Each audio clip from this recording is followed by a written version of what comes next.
दिल्ली में स्थित आशा किरण होम एक बार फिर चर्चा में आ गया है और इस बार भी इसके चर्चा में आने की वजह यहाँ रहस्यमयी ढंग से हो रही मौतें हैं। इसी वर्ष 20 जुलाई को आशा किरण होम में 27 मानसिक रोगियों की मौत हो चुकी है।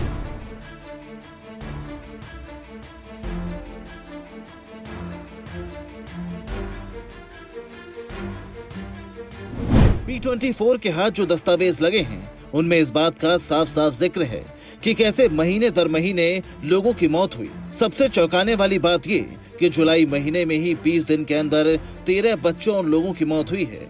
P24 न्यूज के हाथ लगे दस्तावेजों के मुताबिक जनवरी में 3 मौत, फरवरी में 2 मौत, मार्च में 3 मौत, अप्रैल में 2 मौत, मई में 1 मौत, जून में 3 और जुलाई में 13 मौतें हो चुकी हैं। जबकि वर्ष 2023 में जनवरी से जुलाई के बीच ही कुल 13 लोगों की मौत हुई थी। आशा किरण प्रशासन इतने गंभीर विषय पर बात ही करने को तैयार नहीं है। वहीं दूसरी तरफ रोहिणी एसडीएम को मामले की जानकारी मिली है। उन्होंने P24 न्यूज से एक्सक्लूसिव बातचीत में बताया कि आशा किरण में मौतों की बात सही है। अभी जो डेथ्स हुए हैं ये लगभग ये 15 से 20-25 के बीच के भी हैं और 12-13 के भी एक दो बच्चे और मतलब हम लोग गेस कर सकते हैं कि ये पानी की खराबी हो सकती है, क्योंकि इस दौरान में ही इसी महीने में ज़्यादा हो गई, बरसात के टाइम पे ही। लेकिन एग्जैक्ट रीजन जब तक पोस्टमार्टम रिपोर्ट ना आ जाए तो ये कहना मुश्किल है। रोहिणी के सेक्टर 3 स्थित आशा किरण होम में मंदबुद्धि बच्चों और बड़ों को रखा जाता है। दावा किया जाता है कि यहाँ इनकी अच्छे से देखरेख की जाती है, लेकिन पिछले कुछ वर्षों में रहस्यमयी ढंग से यहाँ होने वाली मौतें कई सवाल खड़े करती हैं। P24 न्यूज को सूत्रों से जो पक्की खबर मिली है उसके मुताबिक दिल्ली सरकार द्वारा संचालित इस आशा किरण होम में मानसिक रूप से परेशान लोगों की देखरेख ही ठीक से नहीं की जाती। उन्हें सुविधाओं का अभाव रहता है। शायद यही वजह है कि जब यहाँ के प्रशासन से हमने बात करने की कोशिश की तो कोई भी बात करने को तैयार नहीं हुआ। सवाल है कि क्या यहाँ हो रही मौतों को छिपाने की कोशिश हो रही है?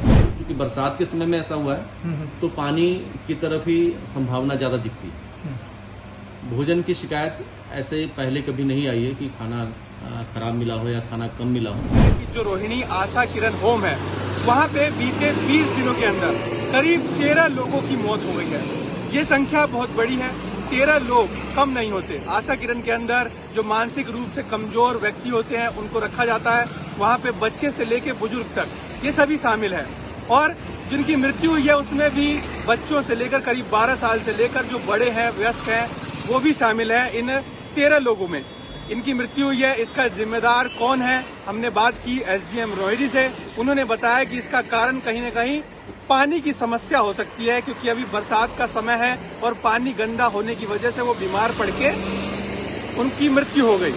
लेकिन जांच का विषय है, सवाल का विषय है कि इसका जिम्मेदार प्रशासन है, सरकार है या जो उनकी देखरेख करते हैं वो इसके जिम्मेदार है। कहीं ना कहीं राजधानी दिल्ली के अंदर अगर इस तरह की जो लापरवाही सामने आई है जिससे 13 लोगों की मौत हो गई है, ये एक बहुत बड़ा जो मुद्दा है वो इस समय बना हुआ है। इससे पहले भी कई बार इसी तरीके से मौतें हुई थी। जब खूब हो हल्ला हुआ था, अधिकारियों पर कार्रवाई हुई थी। पहले 1, 2 या फिर ज्यादा से ज्यादा 10 मौतें हुई थी, लेकिन इस बार मामला 1 महीने के भीतर 13 मौतों का है। हालांकि पोस्टमार्टम रिपोर्ट न मिलने का हवाला दिया जा रहा है, लेकिन एसडीएम का भी मानना है कि मौत की वजह खराब पानी हो सकता है। हालांकि अब आशा किरण होम ने व्यवस्था ठीक होने की बात कही है। इमीडिएटली हमने उनको सजेस्ट किया कि आप पानी का जो भी आपके पास वाटर टैंक है उसकी सफाई कर लें और एक्वागार्ड वगैरह चेंज कर लें और बच्चों के खाने पीने को पहले टेस्ट करें और टेस्ट करने के बाद उनको खाना दें, ताकि चूँकि ये पहले से ही वल्नरेबल एक ग्रुप है जो कमज़ोर होता है, इनकी आयु भी कम होती है। तो इन सब चीज़ों पे उन्होंने भी गौर किया और संज्ञान में लिया है। जैसा कि उन्होंने मुझे आज बताया कि पानी के टंकी की सफाई हो गई है और एक्वागार्ड भी चेंज होकर के सारे वहाँ आरओ वो लोग लगा। जिस सरकारी संस्थान से उम्मीद की जाती है कि वो लोगों के कल्याण के लिए काम करेगा, वहीं इस तरह के घटनाक्रम डरावनी स्थिति पैदा करते हैं। वैसे बच्चों की मौत को लेकर कार्रवाई की बात कही जा रही है माना कि दोषियों पर एक्शन तो होगा, लेकिन जिन बच्चों की मौत लापरवाही की वजह से हुई है वो तो लौट कर नहीं आ सकते। और क्या प्रशासन इस बात की गारंटी दे सकता है कि भविष्य में इस तरह से किसी बच्चे की मौत नहीं होगी?